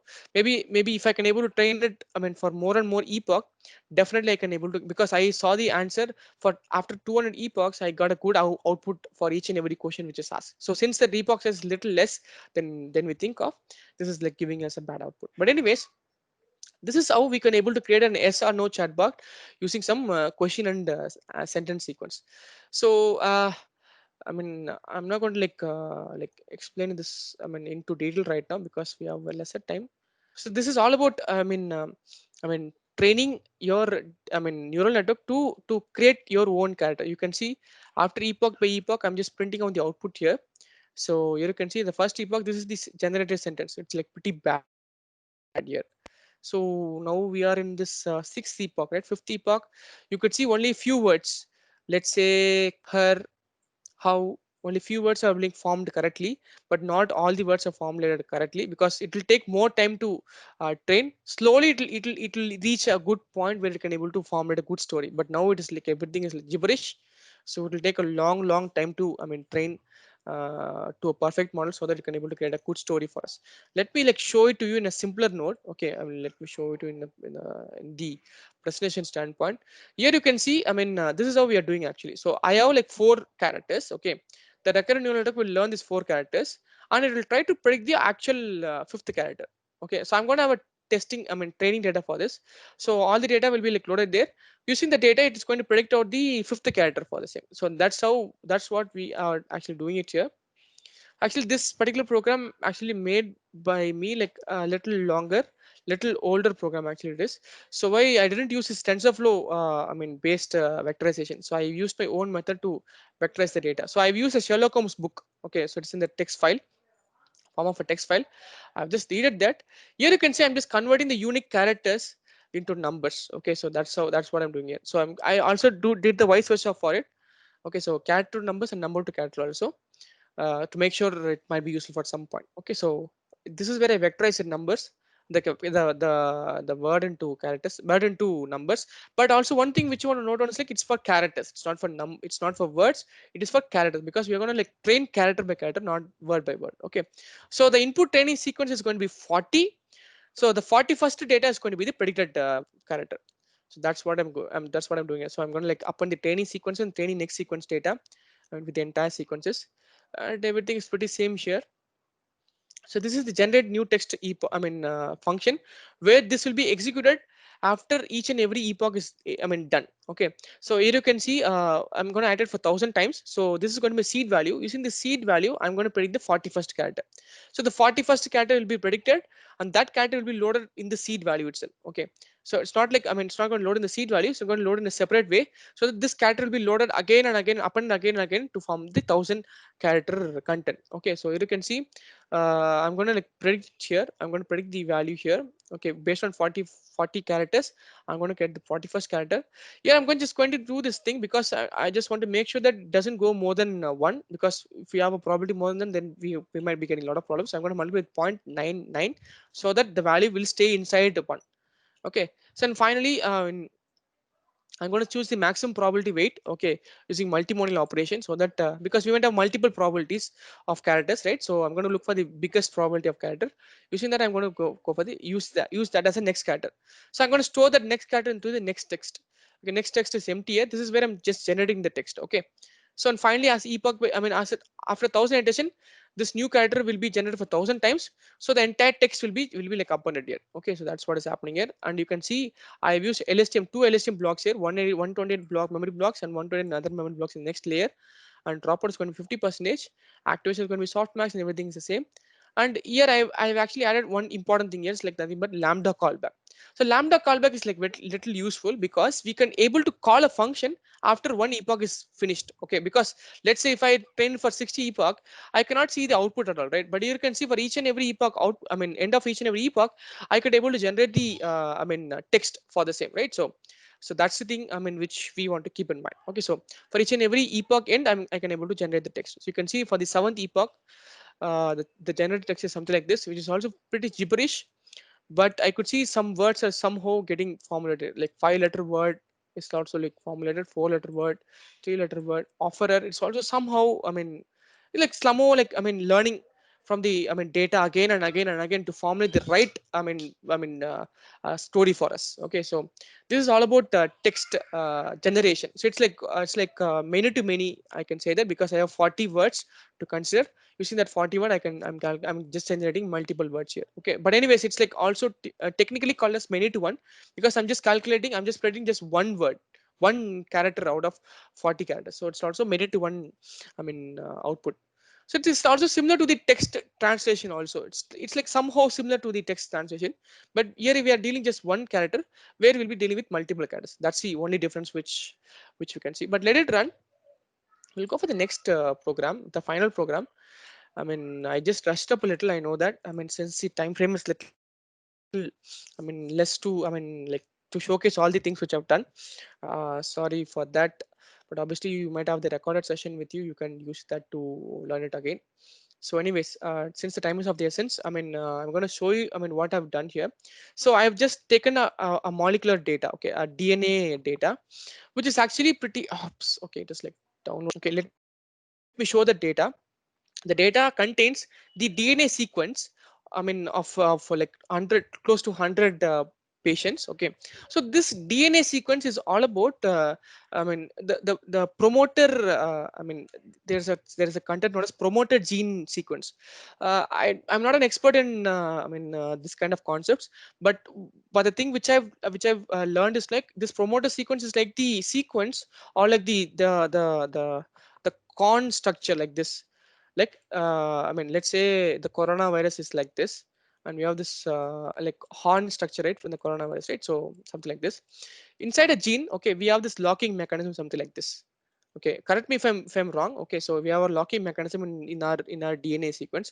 So once this RNA, goes here and locks here. Okay, it's like a perfect key that locks to this particular protein blocks in our human body. Okay, once it gets locked, okay, the entire sequence, the entire the what is it, the life sequence of this RNA will be like replicated in this area, and a new coronavirus, and a new virus will be generated. This is how the virus get expanded once it is entered into a body, and once it has the tendency to lock inside your body DNA. Okay, so we are going to find how many patients have affected by this RNA sequence, and how many patients have not, doesn't have this tendency to accept it. Okay, so we have two classes here. One is positive and negative. So positive patients is like the RNA is actually the promoter gene sequence is actually accepting this RNA sequence. It's like prone to accept sequence.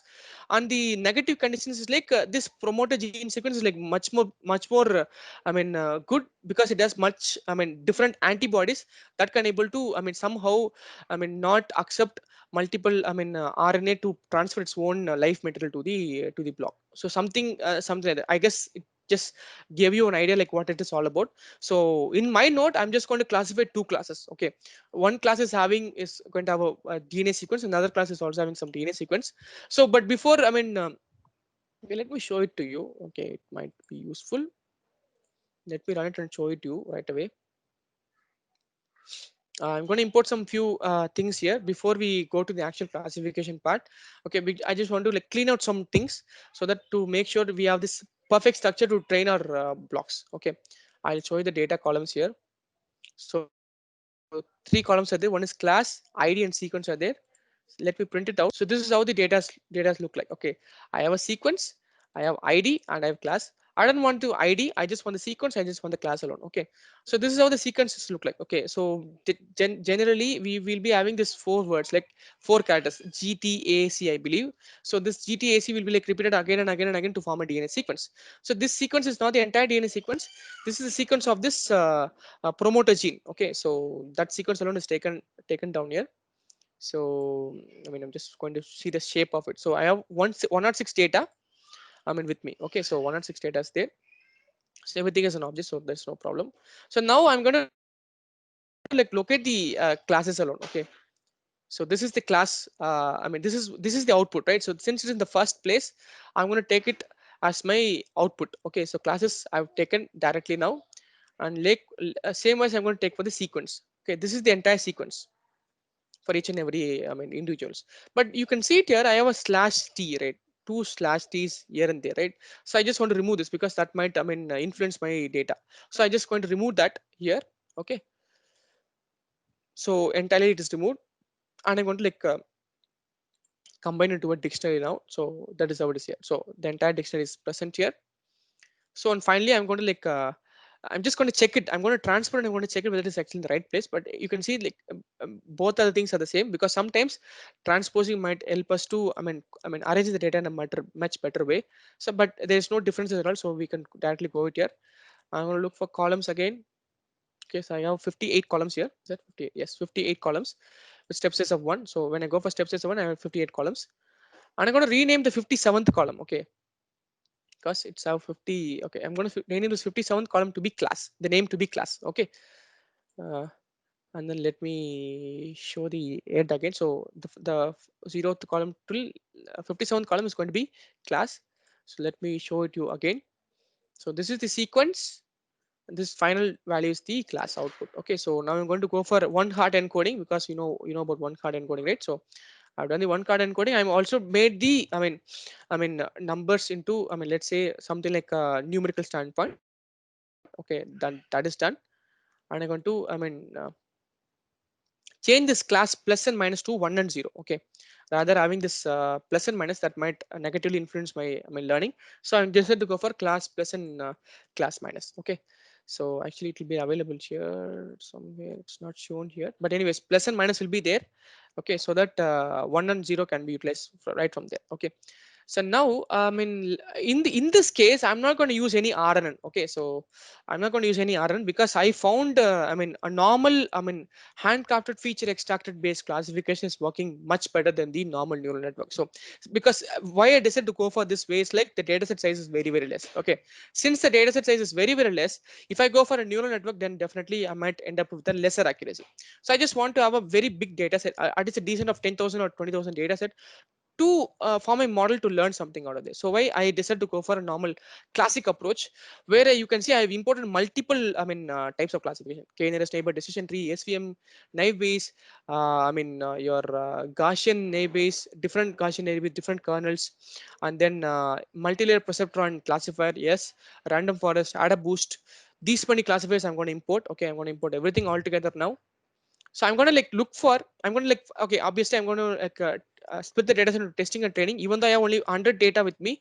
But anyways, I just want to split the data into testing and training to see which is actually giving me the best output. Okay, so I'm going to split the data into testing and training. So I'm going to make it in the sequence: k nearest neighbor, Gaussian process, decision tree, random forest, neural net, AdaBoost, naive and support vector machines. I get even more. A support vector mesh with radial based search, and support vector mesh with a sigmoid based kernel. Okay, so I'm gonna include all these algorithms at one shot with all the hyperparameters tuning. Okay, so I have decided to go for all the hyperparameters tuning just like this. And finally I'm going to run everything. Okay, but in this case I'm going to do this k-fold validation. I believe that you know about k-fold validation, I believe, right? So we split the data into 10 equal halves, and we randomly split it out into 10 equal halves, and one half will be used for training. Sorry, one half is we use one part will be used for testing, and the remaining 9 halves will be used for training. Okay, so after one iteration, it will change the portions, like the next some other half will be used for testing, and other 9 halves will be used for training, something like that. So okay, so everything is done, and I'm going to print all the accuracies here. Okay, so I'm going to look for all the accuracies here. Let's see the accuracy for each and every model. So I got 82% for k nearest neighbor. For Gaussian I got 87, decision tree 75, 57 for random forest, which is quite shocking to me. So neural network has got 86, pretty good. AdaBoost is 92, that's really good to see. So I could say that AdaBoost is like the is the good output which I've got here now. So and also I've got sigma assume with sigma also to be 9.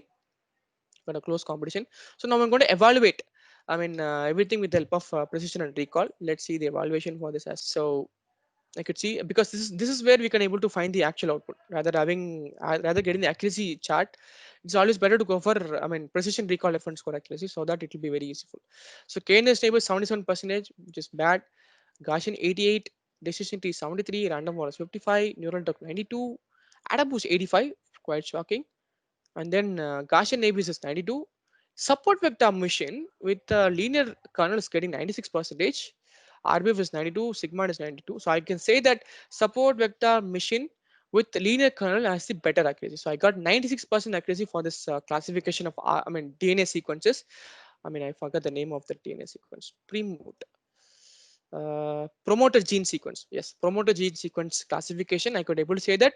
I mean, using this ideology, I could say that. I mean, even by understanding how many people are affected with corona and how many have not affected. I mean, like asymptomatic affection, right? So we could see this. I mean, their gene sequences to see like whether it is being accepted by this virus or not.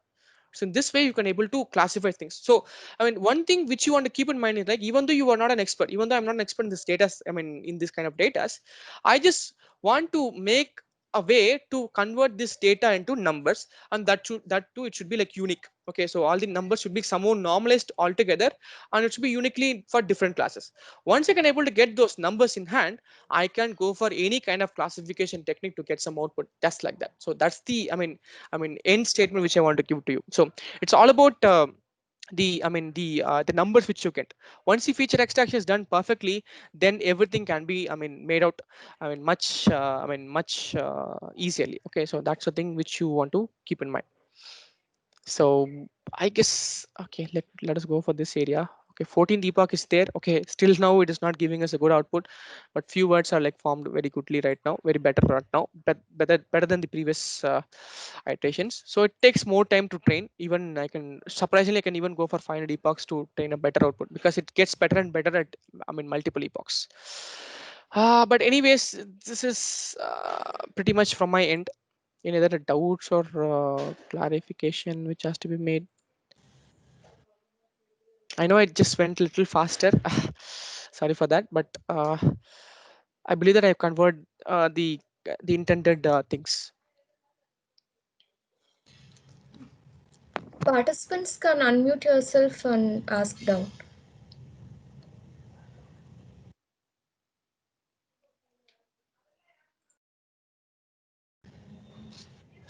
Hi, Deepan sir. Yes, sir. Yeah, sir. Thank you so much for this wonderful session. And this is my second session, sir. I have attended. The 2018, I have attended your session. Oh, Thank you great, sir. so much in VIT. Okay, sir. I have one question regarding this classification. Yes. Sir, can we apply means similar this classification model for the image?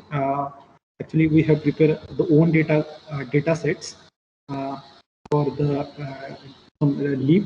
Can we apply this classification model for that? Yes, sir. Yes, sir. Definitely, we can do that, sir. Because only thing is like we just want to find the right architecture. That's it. Okay, We, okay, okay. we can directly use it. So Yes, sir. Okay, definitely I will try. And thank you so much. sure, sir. Yeah. Yeah. Thank you, sir. Thank you so much. Thank you. So, any other queries, participants?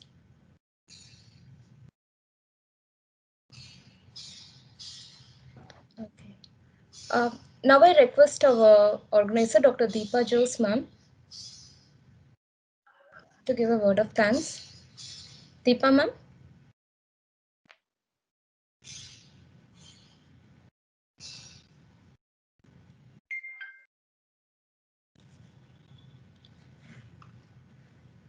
Okay.